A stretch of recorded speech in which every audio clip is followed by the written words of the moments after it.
Bentornati cari amici, nel tutorial di oggi vedremo come creare un hyperlapse in loop utilizzando solamente la fotocamera del vostro smartphone e KineMaster.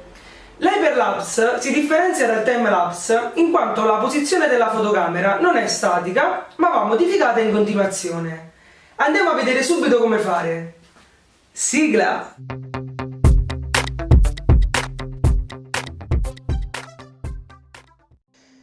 Partiamo aprendo la fotocamera del nostro smartphone e decidiamo un punto da fotografare. Andando nelle sue impostazioni, attiviamo la griglia. In questo modo sarà più facile orientarci. Il mio consiglio è scegliere di fotografare un oggetto che si trovi sempre nei punti di intersezione delle linee della griglia. Quello che andrò a fare è scattare più foto possibili mentre mi muovo costantemente verso l'oggetto scelto. Ci vuole un po' di pazienza in questa fase, ma più foto farete e più il risultato sarà migliore. Ed ecco tutti gli scatti che ho effettuato. Ora finalmente siamo pronti ad aprire KineMaster e creare un nuovo progetto cliccando sul tasto al centro. Il prossimo passo sarà scegliere il formato più appropriato per il nostro progetto in base alle foto che abbiamo scattato, quindi 16 noni per foto in orizzontale e 9 sedicesimi per foto in verticale. Ora, prima di iniziare a caricare i nostri scatti, andiamo nelle impostazioni dell'app e nella sezione modifica andiamo a impostare il tempo minimo per la durata delle foto. Confermiamo il tutto premendo sulla spunta in alto a destra. E ora possiamo caricare i nostri scatti andando nella sezione media.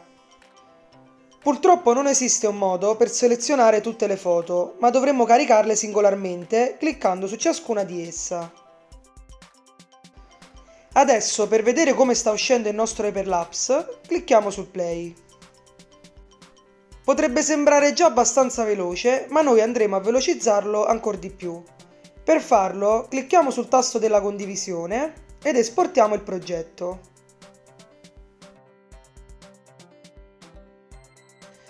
Lo step seguente sarà creare un nuovo progetto su KineMaster e caricare il video appena esportato.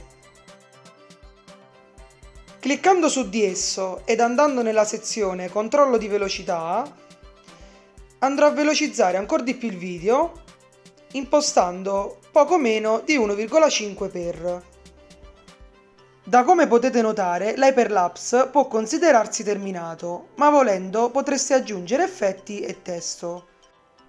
Io andrò a concludere il tutorial mostrandovi come rendere l'hyperlapse in loop. Clicchiamo sul video prodotto e sui tre puntini a sinistra, ed infine su duplica. Ora, considerato che nel video originale siamo andati in avanti verso l'oggetto, nel video duplicato dovremo fare l'esatto contrario. Clicchiamo perciò su di esso e poi su invertire a destra. Attendiamo che il processo termini ed ecco che il loop sarà ottenuto. Inoltre voglio ricordarvi che potrete allungare il loop andando a duplicare ed alternare la prima e la seconda parte del video tutte le volte che volete.